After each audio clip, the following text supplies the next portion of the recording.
Coba bayangin deh, sisa sayur sama kulit buah yang biasanya kita buang itu ternyata bisa diubah jadi pembersih serbaguna yang super ampuh loh. Nah, ide mengubah sampah jadi harta karun inilah yang mau kita kulik bareng-bareng hari ini. Jadi pertanyaannya simpel aja. Beneran nih, sisa dapur kita bisa dipakai buat bersih-bersih rumah? Masa sih? Yuk kita cari tahu jawabannya. Lihat deh gambar ini. Keren banget kan transformasinya? Dari yang tadinya cuma kulit apel biasa, tiba-tiba jadi cairan bening keemasan, gini yang katanya siap pakai. Gimana ceritanya coba? Kayak sulap ya, tapi ini bukan sulap loh. Oke, kita bedah ya. Konsep ini namanya enzim sampah, atau mungkin ada yang lebih kenal dengan sebutan ekoenzim. Nah, ini bukan penemuan iseng-iseng loh. Ini dikembangkan oleh Dr. Rosukon dari Thailand. Beliau ini udah meneliti soal enzim selama, lebih dari 30 tahun. Terus, enzim sampah itu apaan sih sebenarnya? Gampangnya gini, ini tuh cairan hasil fermentasi. Jadi sampah-sampah organik tadi dimasak secara alami sama mikroba. Terus berubah jadi larutan canggih yang isinya protein, garam mineral, sama enzim. Nah, katanya ini yang bikin dia jago banget buat ngurai kotoran. Dan yang paling asik apa coba? Kita bisa bikin sendiri di rumah. Gampang banget. Nih, kita lihat resep sama cara bikinnya. Kuncinya cuma satu. Ingat rasio ajaib ini. 1:3:10. Jadi, 1 bagian gula, 3 bagian sampah organik segar, kayak sisa buah atau sayur, terus 10 bagian air. Udah, itu aja. Wadahnya, cukup pakai botol plastik bekas. Simpel banget kan? Cara bikinnya juga gampang banget. Tinggal campur semua bahan tadi, tutup yang rapat, terus sabar.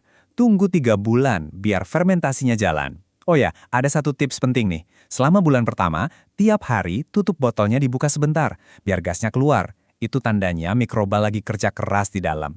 Nah, setelah 3 bulan, tinggal saring deh cairannya. Jadi deh harta karun buatan sendiri. Oke, bikinnya udah tahu. Sekarang pertanyaannya, gunanya buat apa aja sih? Nah, disinilah ceritanya jadi makin seru. Soalnya, klaim manfaatnya itu banyak banget. Coba deh, lihat daftarnya.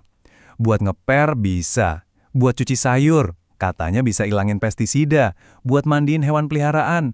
Buat pupuk. Wah, macem-macem deh. Klaimnya benar-benar luar biasa. Tapi, beneran nih satu cairan bisa buat semuanya? Agak mustahil ya kedengerannya. Bahkan ada klaim yang lebih wah lagi. Katanya, dengan bikin enzim ini, kita bisa bantu mengurangi pemanasan global. Logikanya sih karena kita ngurangin sampah yang dibuang ke TPA. Ambisius banget ya? Nah, ini dia titik pentingnya.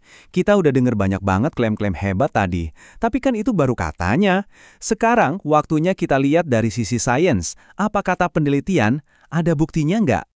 Untuk ngejawab itu, kita bakal intip sebuah penelitian ilmiah yang benar-benar ngetes enzim ini di lab. Jadi bukan cuma testimoni, tapi ada datanya. Oke, jadi kalau kita ngomongin pembersih, salah satu ukuran paling penting itu namanya aktivitas antibakteri. Gampangnya, ini tuh tes buat ngukur seberapa jago cairan ini ngebunuh atau ngehambat pertumbuhan bakteri jahat. Contohnya kayak bakteri S. aureus sama E. coli yang sering bikin penyakit.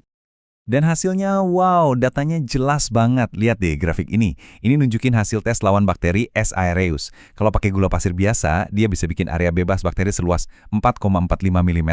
Tapi, lihat yang pakai molase. Jauh lebih kuat, areanya sampai 6,59 mm. Hampir 50% lebih efektif.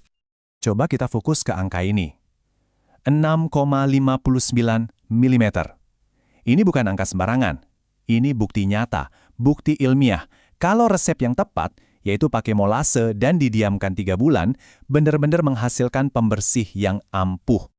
Dan kehebatannya nggak cuma berhenti di satu bakteri aja loh. Penelitian ini juga nunjukin kalau resep yang sama, yang pakai molase itu, juga paling jago buat kelaman bakteri E. coli. Jadi makin kuat kan buktinya kalau resep ini emang yang paling top. Oke, jadi sekarang kita udah punya 2 keping puzzle nih. Cara bikinnya yang gampang dan bukti ilmiah yang kuat. Yuk, kita satuin semuanya buat narik kesimpulan. Nah, ini bagian yang paling menarik menurut saya. Coba lihat tabel ini. Ternyata, sains ngebuktiin beberapa klaim utamanya loh. Klaim sebagai pembersih yang baik, terbukti, kan ada aktivitas antibakterinya.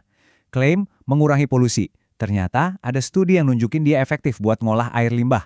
Dan soal pemanasan global, ya secara logika nyambung karena kita jadi ngurangin sampah organik yang masuk ke TPA. Jadi, intinya apa? Ini bukan sulap, bukan sihir. Ini murni sains fermentasi. Kalau kita pakai resep yang benar, ingat ya, pakai molase dan tunggu 3 bulan, kita beneran bisa bikin sendiri larutan pembersih ramah lingkungan yang ampuh. Dan keampuhannya itu udah terbukti secara ilmiah. Ini jadi bikin kita mikir ya. Kalau sisa dapur yang kita anggap sampah aja bisa jadi sehebat ini, kira-kira ada berapa banyak lagi ya solusi-solusi ramah lingkungan lain yang sebenarnya ada di depan mata kita, tapi belum kita sadari? Coba deh, pikirin.